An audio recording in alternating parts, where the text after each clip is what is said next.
पुराणों के अनुसार ब्रह्मा जी से अत्रि, अत्रि से चंद्रमा, चंद्रमा से बुध और बुध से इलानंदन पुरुरवा का जन्म हुआ। पुरुरवा से आयु, आयु से राजा नहुष और नहुष से ययाति उत्पन्न हुए। ययाति से पुरु हुए। पुरु के वंश में भरत और भरत के कुल में राजा कुरु हुए। कुरु के वंश में आगे चलकर राजा प्रतीप हुए, जिनके दूसरे पुत्र थे शांतनु। शांतनु का बड़ा भाई बचपन में ही शांत हो गया था। शांतनु के गंगा से देवव्रत भीष्म हुए। भीष्म ने ब्रह्मचर्य की प्रतिज्ञा ली थी, इसलिए यह वंश आगे नहीं चल सका। भीष्म अंतिम कौरव थे। करीब 58 दिनों तक मृत्युशैया पर लेटे रहने के बाद जब सूर्य उत्तरायण हो गया, तब माघ माह की शुक्ल पक्ष की अष्टमी तिथि को भीष्म पितामह ने अपने शरीर को छोड़ा था। इसीलिए यह दिन उनका निर्वाण दिवस है।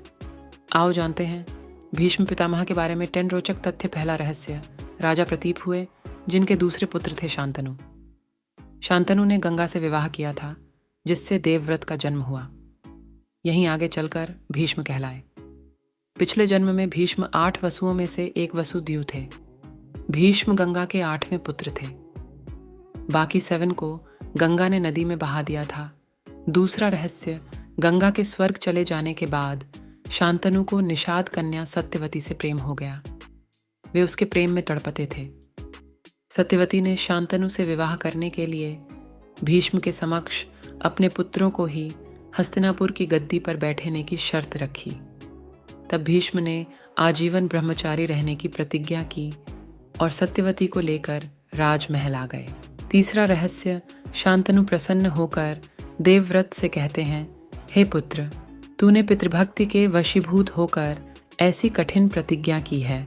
तेरी इस पितृभक्ति से प्रसन्न होकर मैं तुझे वरदान देता हूँ कि तेरी मृत्यु तेरी इच्छा से ही होगी। तेरी इस प्रकार की प्रतिज्ञा करने के कारण तू भीष्म कहलाएगा और तेरी प्रतिज्ञा भीष्म प्रतिज्ञा के नाम से सदैव प्रख्यात रहेगी। चौथा रहस्य, सत्यवती के गर्भ से महाराज शांतनु को चित्रांगद और विचित्रवीर्य नाम के 2 पुत्र हुए। शांतनु की मृत्यु के बाद चित्रांगद भी एक युद्ध में मारा गया। तब भीष्म बालक विचित्रवीर्य को सिंहासन पर बैठाकर खुद राजकार्य देखने लगे। विचित्रवीर्य के युवा होने पर भीष्म ने बलपूर्वक काशीराज की 3 पुत्रियों का हरण कर लिया, लेकिन उसमें से एक बड़ी राजकुमारी अंबा को छोड़ दिया गया, क्योंकि वह शाल्वराज को चाहती थी। अन्य दोनों अंबालिका और अंबिका का विवाह विचित्रवीर्य के साथ कर दिया गया। अंबा को जब शाल्वराज ने नहीं अपनाया तो उसने परशुराम से शिकायत की। परशुराम ने भीष्म से युद्ध किया, लेकिन उसका कोई परिणाम नहीं निकला और अंत में अंबा ने आत्महत्या कर ली। बाद में अंबा शिखंडी के रूप में जन्मी और बदला लिया। विचित्रवीर्य को दोनों अंबालिका और अंबिका से कोई संतानें नहीं हुई और वह भी चल बसा। एक बार फिर गद्दी खाली हो गई। सत्यवती शांतनु का वंश तो डूब गया और गंगा शांतनु के वंश ने ब्रह्मचर्य की प्रतिज्ञा ले ली थी। अब हस्तिनापुर की राजगद्दी फिर से खाली हो गई थी। तब सत्यवती ने भीष्म से विवाह करने का कहा, लेकिन भीष्म ने प्रतिज्ञावश मना कर दिया। ऐसे में सत्यवती विचित्रवीर्य की विधवा अंबालिका और अंबिका को नियोग प्रथा द्वारा संतान उत्पन्न करने का सोचती है और वह इसके लिए पराशर मुनि और उसकी संतान वेदव्यास को कहती है। भीष्म की अनुमति लेकर सत्यवती अपने पुत्र वेदव्यास द्वारा अंबिका और अंबालिका के गर्भ से यथाक्रम धृतराष्ट्र और पांडु नाम के पुत्रों को उत्पन्न कराती है। बाद में विदुर का जन्म हुआ। महाभारत के युद्ध में भीष्म पितामह कौरवों की तरफ से सेनापति थे। कुरुक्षेत्र का युद्ध आरंभ होने पर प्रधान सेनापति की हैसियत से भीष्म ने 10 दिन तक घोर युद्ध किया था। 10वें ही दिन इच्छा मृत्यु प्राप्त भीष्म द्वारा पांडवों के विनय पर अपनी मृत्यु का रहस्य बता देते हैं और तब इस नीति के तरह युद्ध में भीष्म के सामने शिखंडी को उतारा जाता है। प्रतिज्ञा अनुसार भीष्म किसी स्त्री, वेश्या या नपुंसक व्यक्ति पर शस्त्र नहीं उठाते हैं। तब शिखंडी के पीछे खड़े रहकर भीष्म को अर्जुन तीरों से छेद देते हैं। वे कराहते हुए नीचे गिर पड़ते हैं। जब भीष्म की गर्दन लटक जाती है, तब वे अपने बंधु बांधवों और वीर सैनिकों को देखते हुए अर्जुन से कहते हैं, बेटा, तुम तो क्षत्रिय धर्म के विद्वान हो, क्या तुम मुझे उपयुक्त तकिया दे सकते हो? आज्ञा पाते ही अर्जुन ने आंखों में आंसू लिए उनको अभिवादन कर भीष्म को बड़ी तेजी से ऐसे 3 बाण मारे जो उनके ललाट को छेदते हुए पृथ्वी में जा लगे। बस इस तरह सिर को सिरहाना मिल जाता है। इन बाणों का आधार मिल जाने से सिर के लटकते रहने की पीड़ा जाती रही। 7वां रहस्य, लेकिन शरशैया पर लेटने के बाद भी भीष्म प्राण नहीं त्यागते हैं। भीष्म यह भली भांति जानते थे कि सूर्य के उत्तरायण होने पर प्राण त्यागने पर आत्मा को सद्गति मिलती है और वे पुण्य अपने लोक जाकर मुक्त हो जाएंगे। इसीलिए वे सूर्य के उत्तरायण होने का इंतजार करते हैं।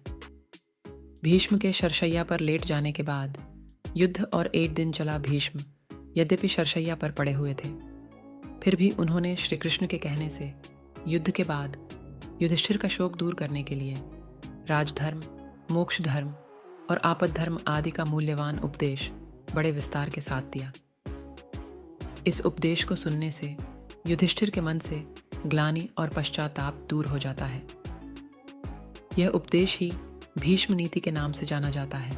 9वां रहस्य, बाद में सूर्य के उत्तरायण होने पर युधिष्ठिर आदि सगे संबंधी, पुरोहित और अन्यान्य लोग भीष्म के पास पहुंचते हैं। उन सबसे पितामह ने कहा कि इस शरशैया पर मुझे 58 दिन हो गए हैं। मेरे भाग्य से माघ महीने का शुक्ल पक्ष आ गया। अब मैं शरीर त्यागना चाहता हूं। इसके पश्चात उन्होंने सब लोगों से प्रेम पूर्वक विदा मांगकर शरीर त्याग दिया। सभी लोग भीष्म को याद कर रोने लगे। युधिष्ठिर तथा पांडवों ने पितामह के शरविद्ध शव को चंदन की चिता पर रखा तथा दाह संस्कार किया। कहते हैं कि भीष्म 150 वर्ष जीकर मोक्ष प्राप्ति किया। 10वां रहस्य, भीष्म ने अपने जीवन में कुछ अपराध किए थे। जैसे भीष्म ने अपनी शक्ति का दुरुपयोग करके गांधारी का जबरन विवाह धृतराष्ट्र से करवाया था, उसी तरह उन्होंने अंबालिका और अंबिका विचित्रवीर्य से करवाया था। उन्होंने पिछले जन्म में वशिष्ठ ऋषि की कामधेनु का हरण कर लिया था, जिसके चलते उन्हें मनुष्य योनि में जन्म लेना पड़ा। भरी सभा में जब द्रौपदी को निर्वस्त्र किया जा रहा था तो भीष्म चुप बैठे थे। भीष्म ने जानते बुझते दुर्योधन और शकुनी के अनैतिक और छलपूर्ण खेल को चलने दिया। शरशैया पर भीष्म जब मृत्यु का सामना कर रहे थे तब भीष्म ने द्रौपदी से इसके लिए क्षमा भी मांगी थी, जब कौरवों की सेना जीत रही थी। ऐसे में भीष्म ने ऐन वक्त पर पांडवों को अपनी मृत्यु का राज बताकर कौरवों के साथ धोखा किया था। भीष्म ने शरशैया पर लेटे हुए पूछा श्री कृष्ण से कि हे मधुसूदन, मेरे ये कौन से कर्मों का फल है जो मुझे बाणों की शैया मिली? तब श्री कृष्ण ने कहा, पितामह आपा, अपने पिछले एओ जन्म जब एक राजकुमार थे तब आप एक दिन शिकार पर निकले थे। उस वक्त एक करकैंटा एक वृक्ष से नीचे गिरकर आपके घोड़े के अग्रभाग पर बैठा था। भीष्म ने आपने अपने बाण से उठाकर उसे पीठ के पीछे फेंक दिया। उस समय वह बेरिया के पेड़ पर जाकर गिरा और बेरिया के कांटे उसकी पीठ में ढंस गए। करकैंटा जितना निकलने की कोशिश करता उतना ही कांटे उसकी पीठ में चुभ जाते और इस प्रकार करकैंटा 18 दिन जीवित रहा और यही ईश्वर से प्रार्थना करता रहा, हे युवराज, जिस तरह से मैं तड़प तड़प कर मृत्यु को प्राप्त हो रहा हूँ, ठीक इसी प्रकार तुम भी होना।